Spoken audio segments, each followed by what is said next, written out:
అదొక bakery shop. పక్కనే ఉన్న పిట్టగోడపైన ఓ పెద్దాయన కూర్చొని ఉన్నాడు. ఆయన వెనకాల వందలాది మంది జనం క్యూలైన్లో నిలబడి ఉన్నారు. అక్కడికొచ్చిన ప్రతి ఒక్కరితో ఆయన కాసేపు మాట్లాడి చిట్టీలో ఏదో రాసిచ్చి పంపిస్తున్నాడు. జనాలు వెళ్తూ వెళ్తూ ఆయనకు దండం పెట్టి చేతిలో 5 రూపాయలు పెడుతున్నారు. అటువైపుగా వెళ్తున్న ఓ జర్నలిస్టుకు అక్కడేం జరుగుతుందో అర్థం కాలేదు. ఆ క్యూలైన్ నుంచి బయటకొచ్చిన ఓ వ్యక్తిని ఆపి, ఆ పెద్దాయన, ఎవరన్నా, అక్కడేం జరుగుతోంది? ఆయనేం రాసిస్తున్నారు? మీరెందుకు దండం పెట్టి 5 రూపాయలు ఇస్తున్నారు? అని అడిగారు. ఆయన మా పాలిట దేవుడయ్యా అని ఆ వ్యక్తి చెప్పాడు. ఆ జర్నలిస్టుకు ఏమీ అర్థం కాలేదు. ఆయనేమైనా లోకల్ బాబానా ఏంటి అని జర్నలిస్టు అయోమయంగా అడిగాడు. ఆయనొక డాక్టరయ్యా, 5 రూపాయలకే వైద్యం చేస్తున్న పేదల డాక్టర్. మా పేదల దేవుడు అని చెప్పాడు. ఆ జర్నలిస్టు ఆశ్చర్యపోయాడు. 5 రూపాయలకే వైద్యం చేస్తున్నాడా? ఆయనేమైనా ఆర్ఎంపీ వైద్యుడా అని కాస్త అనుమానంగా అడిగాడు. 5 రూపాయలకు వైద్యం చేసే ఆర్ఎంపీలు కూడా ఇప్పుడు ఎవరున్నారయ్యా? ఆయన ఎంబీబీఎస్, ఎండీ చేసిన డాక్టర్ అని ఆ వ్యక్తి చెప్పగానే జర్నలిస్టు షాకయ్యాడు. ఎంబీబీఎస్ చేసిన డాక్టరు రోడ్డు పక్కన వైద్యం చేయడమేంటి? అది కూడా 5 రూపాయలకు. ఆర్ఎంపీలే బ్రహ్మాండమైన క్లినిక్కులు నడుపుతుంటే ఈయనేంటి రోడ్డు పక్కన కూర్చొని వైద్యం చేస్తున్నాడు? ఈయనెందుకు ఇలా చేస్తున్నాడు? ఆ జర్నలిస్టు మనసులో ఎన్నో ప్రశ్నలు మెదిలాయి. నేరుగా ఆయన్నే అడిగి వివరాలు తెలుసుకుందామంటే చుట్టూ వందలాది మంది రోగులు ఉండటంతో కుదరలేదు. దీంతో అక్కడే ఉన్న ఓ చదువుకున్న యువకుడిని పిలిచి జర్నలిస్టు ఆ పెద్దాయన గురించి వివరాలు రాబట్టాడు. డాక్టర్ శంకర్ గౌడ కర్ణాటక రాష్ట్రం మాండ్యాలలోని శివల్లి గ్రామంలో ఓ నిరుపేద రైతు కుటుంబంలో పుట్టాడు. కుటుంబ పోషణ కోసం తన తండ్రి పడే కష్టాన్ని చూశాడు. చిన్నతనం నుంచే తండ్రి వ్యవసాయ పనులకు సాయం చేసేవాడు. ఈ పేదరికం పోవాలంటే చదువొక్కటే మార్గమని భావించాడు. శంకర్ గౌడ మొదటినుంచీ చదువుల్లో ముందుండేవాడు. శంకర్ చిన్నతనంలో వాళ్ల గ్రామంలో ఎలాంటి వైద్య సదుపాయాలు ఉండేవి కాదు. గ్రామ ప్రజలు పడుతున్న ఇబ్బందులు చూసి చలించిపోయేవాడు. కాని శంకర్ గౌడకు ఇంజనీరింగ్ చదవాలని ఆశ. అయితే కుటుంబ సభ్యులు మాత్రం శంకర్ను డాక్టర్ చదవాలని కోరారు. గ్రామంలో సరైన వైద్య సదుపాయాల్లేక ప్రజలు పడుతున్న ఇబ్బందులను కల్లారా చూసిన శంకర్ గౌడ కుటుంబ సభ్యుల కోరికలో అర్థం ఉందని భావించి మనసు మార్చుకున్నారు. ఇంటర్మీడియట్లో బైపీసీ కోర్సు తీసుకొని మెడికల్ ఎంట్రన్స్ పరీక్షలో మంచి ర్యాంకు సాధించాడు. తర్వాత మైసూరు యూనివర్సిటీ పరిధిలోని కస్తూర్బా మెడికల్ కాలేజీలో 1974-79 మధ్య ఎంబీబీఎస్ చదివారు. తర్వాత డెర్మటాలజీ విభాగంలో పీజీ డిప్లొమా చేశారు.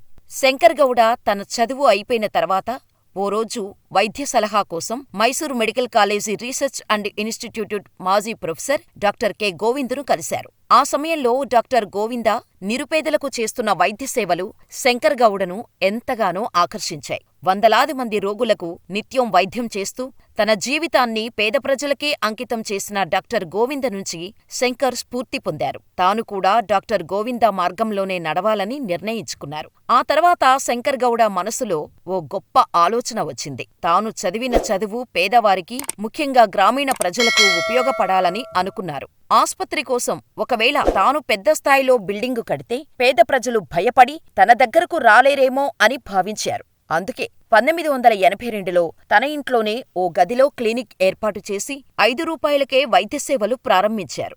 ఆనాటి నుంచి ఈ రోజు వరకు ఏనాడూ ఫీజు గురించి ఆలోచించకుండా గ్రామీణ ప్రాంత పేద ప్రజలకు తన శక్తిమీర సేవలు చేస్తున్నారు. డాక్టర్ శంకర్ గౌడ పేదలకు 5 రూపాయలకే చికిత్స చేసి, కౌన్సిలింగ్ ఇచ్చి వదిలివేయకుండా రోగుల ఆర్థిక స్తోమతను దృష్టిలో పెట్టుకొని చౌకగా లభించే మంచి మందులను ఇస్తున్నారు. కొన్ని సందర్భాల్లో నేరుగా కాలనీలకే వెళ్లి కాస్త ఖాళీగా ఉండే ప్రదేశాల్లో కూర్చుంటారు. దీంతో ప్రజలే ఆయన దగ్గరకు వచ్చి వైద్యం చేపించుకుంటారు. ఇలా వీధుల్లో కూడా డాక్టర్ గారు వైద్య సేవలందిస్తుంటారు. డాక్టర్ శంకర్ గౌడ ప్రతిరోజూ తన గ్రామం నుంచి మాండ్య సిటీలోని క్లినికుకు ప్రజా రవాణాలోనే వెళ్తాడు. ఆశ్చర్యకరమైన విషయమేంటంటే డాక్టర్ గౌడకు ఇప్పటికీ మొబైల్ ఫోను, కంప్యూటరు లేదు. ఇంటర్నెట్ సదుపాయం అసలే లేదు. కానీ చర్మ వ్యాధులపై మాత్రం అత్యాధునిక పరిజ్ఞానం ఉంది. పెద్ద పెద్ద ఆస్పత్రుల్లో నయం కాని ఎన్నో చర్మ వ్యాధులను అతి తక్కువ ఖర్చుతో నయం చేస్తున్నారు. 42 అనుభవం ఉన్న చర్మవ్యాధి నిపుణుడు కావటంతో డాక్టర్ శంకర్ గౌడ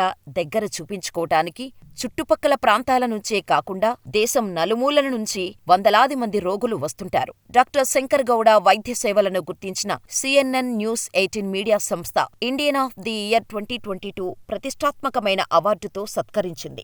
కేంద్ర మంత్రి నితిన్ గడ్కరీ చేతుల మీదుగా ఆయన ఈ అవార్డు అందుకున్నారు. ఈ సందర్భంగా డాక్టర్ గౌడను అప్పటి కర్ణాటక రాష్ట్ర ముఖ్యమంత్రి బసవరాజ బొమ్మాయి ప్రత్యేకంగా అభినందించారు. గొప్ప వ్యక్తుల గురించి విన్నప్పుడు ఇలాంటి వాళ్లు రాజకీయాల్లోకి వచ్చి సమాజాన్ని ప్రక్షాళన చెయ్యొచ్చు కదా అని కొంతమంది అంటుంటారు. డాక్టర్ శంకర్ గౌడ ఆ ప్రయత్నం కూడా చేశారు. జిల్లా పరిషత్ ఎన్నికల్లో జనతాదళ్ సెక్యులర్ పార్టీ టికెట్టుపై పోటీ చేసి విజయం సాధించారు. తర్వాత జిల్లా పరిషత్ వైస్ ప్రెసిడెంట్గానూ పనిచేశారు. డాక్టర్ శంకర్ పదవిలో ఉన్నప్పుడే జిల్లాలో మంచినీటి ట్యాంకులు ఏర్పాటు చేయడంలో కీలక పాత్ర పోషించారు. ప్రజా సేవకుడిగా, ప్రజా నాయకుడిగా కూడా ప్రశంసలు అందుకున్నారు. ఎన్నికల్లో గెలిచిన తర్వాత కూడా గౌడ తన ₹5 వైద్య సేవలను కొనసాగించటం ఆయనలోని మానవత్వానికి నిదర్శనం. అయితే 2018 అసెంబ్లీ ఎన్నికల్లో మాండ్య స్థానం నుంచి డాక్టర్ శంకర్ గౌడ స్వతంత్ర అభ్యర్థిగా పోటీ చేశారు. కానీ ఈ ఎన్నికల్లో ఘోరంగా ఓటమి పాలయ్యారు. కేవలం 10,000 ఓట్లు మాత్రమే సాధించగలిగారు. డాక్టర్ శంకర్ గౌడ కులాలు, మతాలు, ప్రాంతాలు, పార్టీలకు అతీతంగా తన దగ్గరకు వచ్చిన ప్రతి ఒక్కరికి ₹5కే వైద్యం చేసి పంపించారు. కాని ఎన్నికల్లో స్వతంత్ర అభ్యర్థిగా పోటీ చేసిన డాక్టర్ను మాత్రం కుల, మత, డబ్బు పిచ్చిలో పడి ప్రజలే ఘోరంగా ఓడగొట్టారు. రాజకీయాలు భ్రష్టు పట్టాయని గగ్గోలు పెట్టేది ప్రజలే. డాక్టర్ శంకర్ గౌడ లాంటి వ్యక్తులు ధైర్యం చేసి ముందుకొచ్చి ఎన్నికల్లో పోటీ చేస్తే ఘోరంగా ఓడగొట్టేది ఇదే ప్రజలే. ప్రజలు తనను ఘోరంగా ఓడగొట్టినా డాక్టర్ శంకర్ మాత్రం తన ఆశయం నుంచి పక్కకు వెళ్లలేదు. పేద ప్రజలకు ఇప్పటికీ ₹5కే వైద్యం అందిస్తున్నారు. యువకుడి ద్వారా డాక్టర్ శంకర్ గౌడ గురించి తెలుసుకున్న ఆ జర్నలిస్టుకు ఎలా స్పందించాలో అర్థం కాలేదు. చిన్నపాటి రోగం వస్తేనే మన ఆస్తులు కొల్లగొట్టే కార్పొరేట్ ఆస్పత్రులు రాజ్యమేలుతున్న ఈ రోజుల్లో మన వీధికే వచ్చి కేవలం ₹5కే వైద్యం అందిస్తున్న డాక్టర్ శంకర్ లాంటి వాళ్లను చూసి గర్వపడాలో, ఇలాంటి వ్యక్తులు మనకోసం ధైర్యం చేసి రాజకీయాల్లోకి వచ్చి పోటీ చేస్తే ఓడగొడుతున్న మన ఓటర్లను చూసి బాధపడాలో తెలియక బరువెక్కిన హృదయంతో అక్కడి నుంచి వెళ్లిపోయారు. ఎన్నికల్లో ఓడిపోయినా ప్రజల హృదయాల్లో శాశ్వత ముద్ర వేసుకున్న డాక్టర్ శంకర్ గౌడ గురించి మీ అభిప్రాయమేంటో మాకు కామెంట్ చేయండి.